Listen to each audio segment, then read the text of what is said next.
Hi friends, ಎಲ್ಲರಿಗೂ ನಮಸ್ಕಾರ.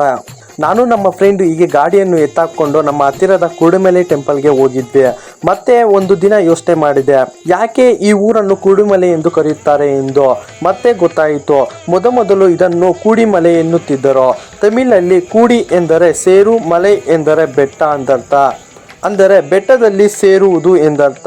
ಹಾಗಂತ ಪ್ರೇಮಿಗಳು ಸೇರುವ ಸ್ಥಳವಲ್ಲ. ಅಂದಿನ ಕಾಲದಲ್ಲಿ ದೇವಾನುದೇವತೆಗಳು ಇಲ್ಲಿ ಸೇರುತ್ತಿದ್ದರು ಹಾಗೂ ಚರ್ಚೆಯನ್ನು ನಡೆಸುತ್ತಿದ್ದರು. ಆದ್ದರಿಂದ ಇದಕ್ಕೆ ದೇವಾನುದೇವತೆಗಳು ಸೇರುವಂತಹ ಸ್ಥಳ. ಅದು ಕಾಲಾನುಕ್ರಮ ಕೂಡುಮಲೆ ಆಗಿದೆ. ಎಲ್ಲಿ ಪಾಸಿಟಿವ್ ಇರುತ್ತೋ ಅಲ್ಲಿ ನೆಗೆಟಿವ್ ಸಹ ಇರುತ್ತದೆ. ಹಾಗೆ ದೇವಾನುದೇವತೆಗಳು ಸೇರುವಂತಹ ಸಮಯದಲ್ಲಿ ತ್ರಿಪುರಾಸುರ ಎಂಬ ರಾಕ್ಷಸ ದೇವಾನುದೇವತೆಗಳಿಗೆ ಮತ್ತು ಅಲ್ಲಿರುವಂತಹ ಸುತ್ತಮುತ್ತಲಿನ ಜನಗಳಿಗೆ ಕಿರುಕುಳ ಕೊಡುತ್ತಿದ್ದರು. ಈಗ ನೀವು ಯೋಚನೆ ಮಾಡಿರಬಹುದು, ದೇವಾನುದೇವತೆಗಳು ರಾಕ್ಷಸರನ್ನು ಸಂಹಾರ ಮಾಡಿರಬಹುದಲ್ಲ ಅಂತ. ಆದರೆ ಆ ರಾಕ್ಷಸ ಕೆಲವೊಂದು ವರಗಳಿಂದ ಸಂಹಾರ ಮಾಡಲು ಸಾಧ್ಯವಾಗುತ್ತಿರಲಿಲ್ಲ.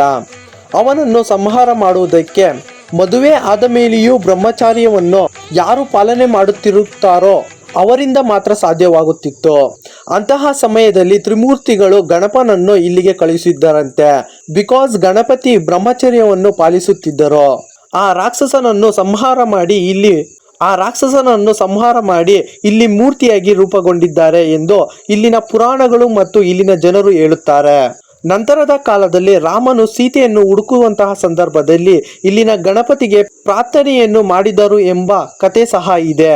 ಈ ದೇವಾಲಯದ ಬಗ್ಗೆ ಇನ್ನೂ ಹೆಚ್ಚಿನ ನಿಗೂಢ ರಹಸ್ಯಗಳನ್ನು ತಿಳಿಯಲು ಪಾರ್ಟ್ 2 ಅಂತ ಕಾಮೆಂಟ್ ಮಾಡಿ.